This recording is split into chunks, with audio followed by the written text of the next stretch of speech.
Captain Midnight.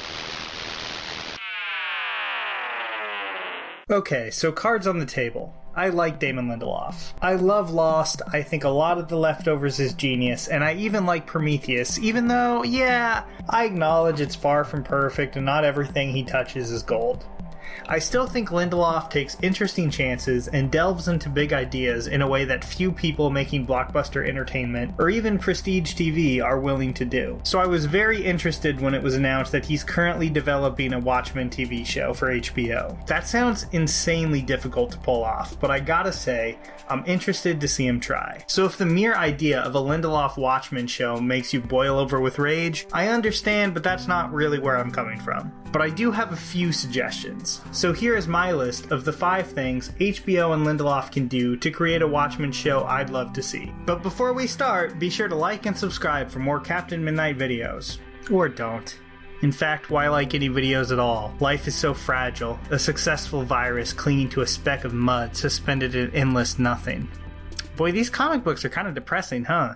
Number 5. Lean into the commentary. This is beyond cliche at this point, but it's still true. Watchmen is one of the best graphic novels ever created, maybe the best. It was groundbreaking in its time, and it still remains a seminal work now. But part of the reason that it works so well is because it's able to assume that the reader has a certain amount of familiarity with the tropes of the superhero genre. In fact, if the story has a weakness, it's that I can't imagine anyone who isn't intimately familiar with superheroes getting much out of it. It is, after all, so bold and notable for how it's able to flip those conventions on their head. I think that was one of the things that made Zack Snyder's Watchmen not quite hit the mark back in 2009. It was just too early for comic book movies to be commenting on their own existence. It really hadn't been that long since the superhero boom kicked off with X-Men. Blade if you're being generous. That would be like if Superman started getting really meta in the 1940s. It was just too soon. Marvel Studios had yet to even take over the movie landscape. Things are obviously very different now. The conventions of like superhero movies and superhero TV shows feel pretty etched in stone at this point. Audiences may just be ready for a deconstruction of superhero tropes in a way that they weren't back in 2009. So the show should lean into that commentary, and make sure that audiences know that this is a very different kind of superhero story.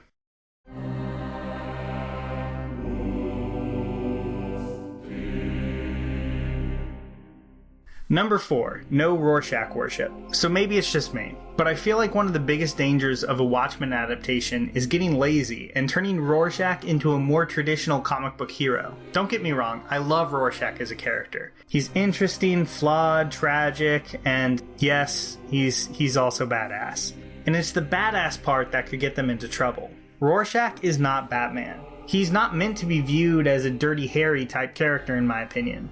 Like almost everyone in Watchmen, Rorschach is a deeply troubled, scarred human being. He's not a character who should be glamorized like the Punisher usually is. The comic goes out of its way to portray all the sides of the character. Sure, he's a cool looking guy in a trench coat, but he's also, in many ways, an emotionally stunted child.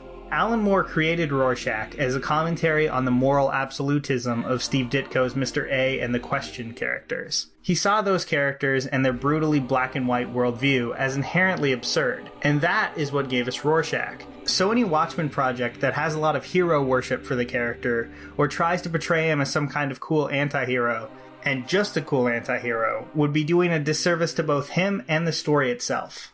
Number 3, jump into the big ideas. Okay, so you can criticize Damon Lindelof for many things, but one thing you can't deny is that when the guy is up at the plate, he takes big swings. Lost and The Leftovers both delved into difficult religious and philosophical ideas, often to great effect. One of the things that I like most about the guy is that he's willing to examine tough moral and religious questions in his work. Aside from Martin Scorsese, I'm not sure there's anyone working in Hollywood today that seems as intent on examining theology in his work as Lindelof is. And Watchmen matches his sensibilities to chase those capital B big themes pretty perfectly. Power, mortality, playing God. There's a lot of things explored in Watchmen, and those should be embraced, not sacrificed on the altar of cool superhero action scenes. Number 2, stay true to the comics. Okay, so these last two are going to run together, but I do think it's important to include a section that's about staying true to the spirit of the original material.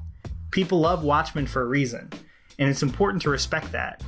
Stray too far from the original text, and you risk losing what made it special in the first place. But, and this is where the other shoe drops, there is such a thing as remaining too faithful. And Zack Snyder's film illustrates that. It perfectly recreates most of the comic's most iconic moments. Like, it looks perfect, but it still managed to feel hollow. Because for all of his visual style, Snyder's film was incapable of exploring the psychology of the characters or making the material its own in any way. And as a result, it left a lot of people cold. So it's a tricky balance. You need to respect the source material while also adapting it to fit the new medium you're working in. Which leads me to my last entry. Number 1. Don't be afraid to go down new roads. So Snyder's slavish adaptation couldn't fit everything. It was a movie after all, so a TV show would be a perfect place to include all the little details in the graphic novels that couldn't make it in. But a show expecting to be a long-running hit will need to be able to generate its own stories too. And I'm all in for the show diving deeper into these characters over the course of several seasons. I mean, they could pull from the prequel comics from a few years ago, I guess, if they really wanted to. But honestly, I'd prefer if the show generates its own ideas and just ignore that stuff.